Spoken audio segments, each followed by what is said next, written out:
Allahabad high court के निर्देशों के अनुपालन में शनिवार को वाराणसी नगर निगम ने दाल मंडी क्षेत्र में बड़ी कार्रवाई शुरू कर दी है। नगर निगम ने पूर्व में जर्जर घोषित भवनों के पुनर्निरीक्षण के लिए एक संयुक्त टीम का गठन किया, जिसमें स्वतंत्र आर्किटेक्ट, अधिशासी अभियंता सहित विभिन्न तकनीकी विभाग के अधिकारी शामिल रहे। टीम ने उन भवनों का स्थलीय निरीक्षण किया जिन्हें पहले ध्वस्तीकरण के लिए चिन्हित किया गया था।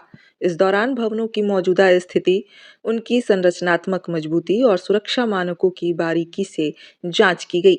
नगर निगम अधिकारियों के मुताबिक निरीक्षण के आधार पर एक विस्तृत तकनीकी रिपोर्ट तैयार की जाएगी, जिसे सक्षम प्राधिकारी को सौंपा जाएगा।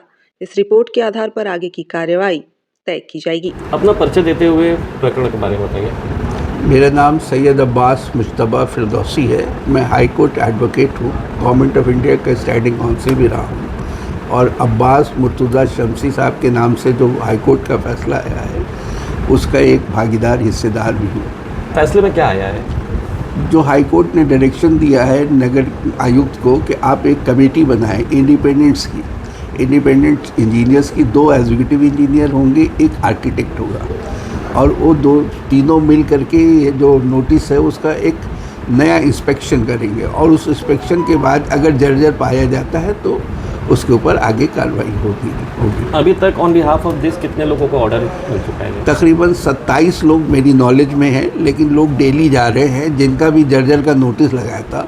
हाई कोर्ट के डायरेक्शन के बाद कायदे से हाई कोर्ट के ऑर्डर के बगैर भी ये डायरेक्शन है कि जिनको आपने 331 नगर निगम एक्ट 1959 की नोटिस दिया है वो इनवैलिड हो गई है और उसके क्रम में आगे भी अगर आपने 334 या कोई और कार्रवाई की है तो वो भी इनवैलिड है।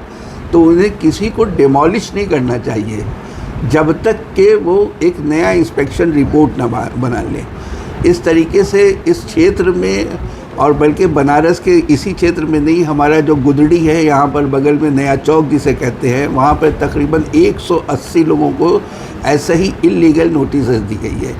वो इस ऑर्डर के क्रम से अगर देखा जाए तो वो भी इल्लीगल हो गई है ऑफिशियली। लेकिन वो तो नगर निगम की संपत्ति है, उसको हम लोग अलग रखते हैं। अभी हम लोग दाल मंडी पे ही फोकस करते हैं। नहीं, हम तो आपको ये बता दिया कि ये दोनों प्रॉपर्टी चूँकि सेम नोटिस सबको दे रहे हैं, तो इलीगलिटी का जहाँ तक कानून का सवाल है वो भी इलीगल है।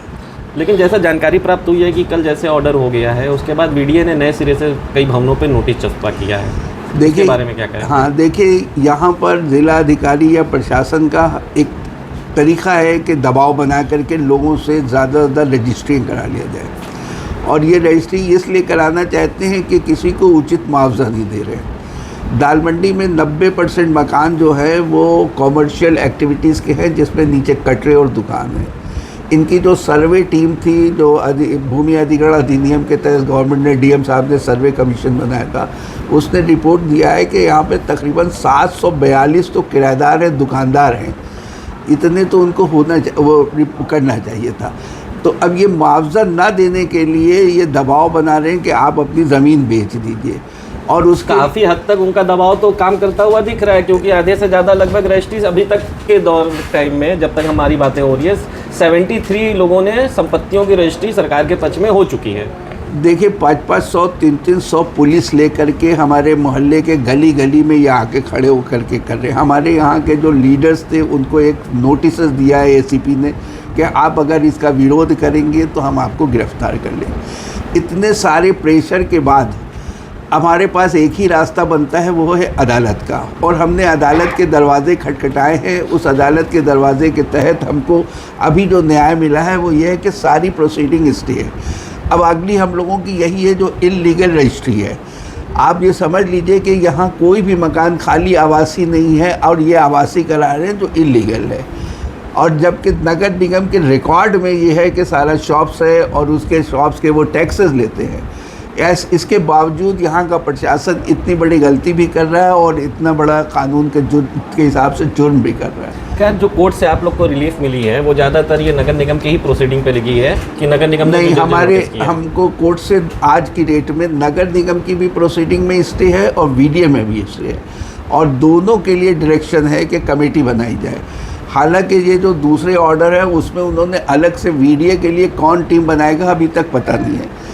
कोई डायरेक्शन में स्पष्ट आदेश नहीं है कि वीडीए का कोई अधिकारी बनाएगा कि नगर आयुक्त बनाएंगे। अगर ये स्पष्ट आदेश होता तो अब तक टीम गठित होती। वीडीए जो है वो उस नोटिसेस को जो ऑलरेडी एक तरह से समझिए कि क्वैश हो गई है, ऐसी नोटिसेस के क्रम में आगे की नोटिसेस जारी कर रहा है, जबकि जो ऑलरेडी क्वैश है, क्वैश के ऊपर दूसरी प्रोसीडिंग नहीं करना चाहिए। यही नगर निगम भी किया है। यहाँ पे अभी जो मकान गिरा रहे हैं, इनको कोई मकान गिराने का अधिकार कानूनी नहीं है, क्योंकि जो 331 की नोटिस जब क्वैश हो गई तो 334 की वैलिडिटी क्या रही? कानून तो ये कहता है वो ऑटोमेटिक इनवैलिड हो गई, और ये आप मकान गिराए जा रहे हैं क्योंकि बेचारे आपके हाई कोर्ट और यहाँ नहीं जा सकते वो लोग, या नहीं गए, उनको कानून की उतनी ज्ञान नहीं है, कानून का वो नहीं है, नॉलेज नहीं है।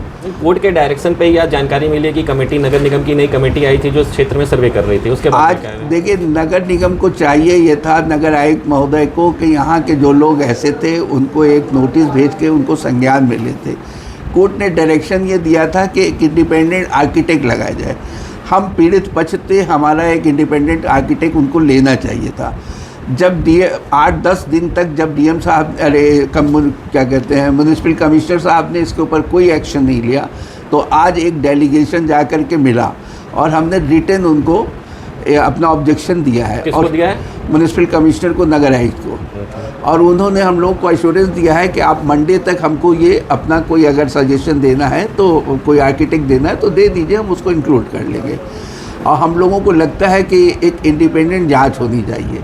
अच्छा, ये जर्जर में इन्होंने सिर्फ साहुल को कहा था 331 की नोटिस में कि मकान, सारे मकान एक साथ साहुल से हट गए। आज कोई भी मकान जितकी भी जांच हुई है वो साहुल की बात ही नहीं किया इन लोगों ने। तो आप मनमानी जांच, आज कुछ है, कल कुछ है, परसों कुछ है, ये कानून के भी खिलाफ है। आपको जिस नोटिस को आपने पहले दिया था उसी को पहले कंफर्म करना चाहिए कि वो विधिक नोटिस थी कि नहीं थी। तो उसके ऊपर ना करके इन्होंने आज नए सिरे से जांच करने लगे कि आपका मकान पटिया का बना है, कि आपका आरसीसी बना है। ये तो अब नई जो जांच कमेटी है, जो भी डेलीगेशन है, वो अब नई सिरे से रिपोर्ट बना के आप लोगों को सर्व करेगा। जानकारी ये लेनी थी कि जैसे ये सर्विंग रिपोर्ट हो गए, उस रिपोर्ट में भी जर्जर अगर से आता है तो फिर आगे की आप लोग की क्या तैयारी रहेगी? देखिए, अभी तो हम लोगों को उम्मीद है कि जर्जर कोई भी मकान नहीं है। अगर इसके बावजूद ये लोग कोई जर्जरता दिखाते हैं तो हम पहले चेक करेंगे कि तकनीकी तौर से किस आधार पर ये दिखा रहे हैं, क्योंकि पिछली रिपोर्ट में भी नहीं था और अति जर्जर की रिपोर्ट में 331 और 334 जो पिछली जारी कर चुके, इसमें कहीं इन्होंने जर्जरता और अति जर्जरता का जिक्र नहीं किया। 7 फरवरी को सबसे पहले जाल मंडी के क्षेत्र की 29 मकानों को ये चिन्हित करते हैं। 29 मकानों में ये कहते हैं 20 लोगों को नोटिस देते हैं, और उस वक्त भी दाल मंडी का इंस्पेक्शन हुआ था, तो पूरे दाल मंडी में उन्हें 29 मिले। उसके बाद फिर 20 मिल गए, फिर कोई नया मिल जाएगा। नहीं, प्रशासन का सीधे एक टाइमलाइन है। अभी भी प्रशासन कह रहा है कि 31 मई से पहले ये जितना भी डिसमेंटलिंग का काम है वो करके ख़त्म करेंगे। तो डिसमेंटलिंग करें, जिनका बिक गया है उनका करें। आप अति जर्जर की नोटिस दे के डिसमेंटलिंग करेंगे? आप बार बार आप हमारे घर आएंगे, आज हमारा घर अति जर्जर हो जाएगा, कल 2 दिन पहले तक नहीं था, आज जर्जर है। तो कोई आधार तो होना चाहिए। मतलब जो मकान नहीं दे रहा है प्रशासन को, या अभी आश्वासन नहीं दे रहा है, तो आप उसका मकान अति जर्जर दे देंगे, वीडियो की नोटिस दे देंगे। ये प्रशासन का दबाव है, इलीगल दबाव है, और इसी दबाव से वो सारी वो चीज़ें प्रोसीडिंग कर रहे हैं। आगे की क्या तैयारी है आप लोगों की? भाई, हम लोगों को तो अभी ये लगता है कि जो आज यहाँ पर पता चला है कि कमेटी आई है, कायदे से उसको ना उसने किसी को सूचना दी, ना बताया यहाँ पे प्रॉपर उनका इन्वेस्टिगेशन हुआ भी कि नहीं हुआ, किस पॉइंट ऑफ व्यू पे उन्होंने किया, कोई उनके बिंदु थे कि ये बिंदु का निर्धारण करेंगे। अभी तक तो कुछ उन्होंने ऐसा किया नहीं है। आज नगर आयुक्त महोदय को हम लोगों ने लेटर दिया, हम उसमें सारी बातें उनको लिखी है। उम्मीद करते हैं कि उसके आधार पे वो विचार करके हम लोगों को देंगे। Okay, thank you. आपका भी मकान जर्जर में है, नोटिस आया हुआ है? मेरा 6 साल पुराना मकान है, उसमें जर्जर का भी लगा नोटिस और वीडियो का भी लगा है। अपना नाम बताइए। MD फैयाज अहमद। अच्छा, तो आपका जर्जर और वीडियो दोनों नोटिस है? जी। तो आज कमेटी आई थी आपके यहाँ? हमें तो पता भी नहीं है, हम तो गए थे नगर आयुक्त से वेट करने। तो आप क्या, किस तरह से देख रहे हैं नई कमेटी जो है, इस पर संतुष्ट है कि नहीं संतुष्ट है? हम लोग कहाँ संतुष्ट, हमें बताए होते, फ़ोन किए होते तो हमारे जाँच करे तो हम अपना घर दिखाए होते। तो क्या तैयारी है आप लोगों की आगे की? कोर्ट का सहारा है, कोर्ट का। हमें तो स्टे मिल चुका है। तो ये स्टे टेम्पररी है ना, फिर से कमेटी की रिपोर्ट जाएगी तो उसके बाद में लिया डायरेक्शन जाएगा। फिर लिया जाएगा, मतलब मकान की रजिस्ट्री नहीं करेंगे? अरे रजिस्ट्री कहाँ करेंगे, 2013 एक्ट से ले लें, हमें मकान दे दें, मकान दे देंगे। तो सरकार क्यों नहीं 2013 एक्ट में जाना चाह रही है? सरकार जाने ना, मेरी दुकान भी है, मकान भी है, जाएंगे कहाँ? सरकार तो सीधे सीधे साइड में गैजेट कर रही है अधिग्रहण करने के लिए भी। ले लेना, हम तो सरकार के खिलाफ कहाँ हैं, हम तो सरकार के साथ हैं। सरकार के साथ अच्छा मुआवजा देते हैं। हम लोग 1 लाख रुपये स्क्वायर फीट, 30,000 रुपये स्क्वायर फीट मीटर ज़मीन लें, दुकान का कीमत यहाँ पे 30,000 स्क्वायर मीटर से बिकता है, फुट के हिसाब से बिकता है, और यह दे रहे हैं स्क्वायर मीटर। मतलब सारा मसला है कि आप लोगों का मुआवजा की लड़ाई ज़्यादातर चल रही है। दुकानदारों को दे दे, मकान मालिक को दे दे, सब हमारे में 40 और आदमी जीते खाते हैं। 40 परिवार है। अरे 6 दुकानदार हैं, नीचे हैं, एक अंडरग्राउंड में है, फिर उसके ऊपर 5 दुकान है, तो उससे बताइए कितने लोग जीते हैं, चलिए। उन लोग का पेट कैसे चलेगा?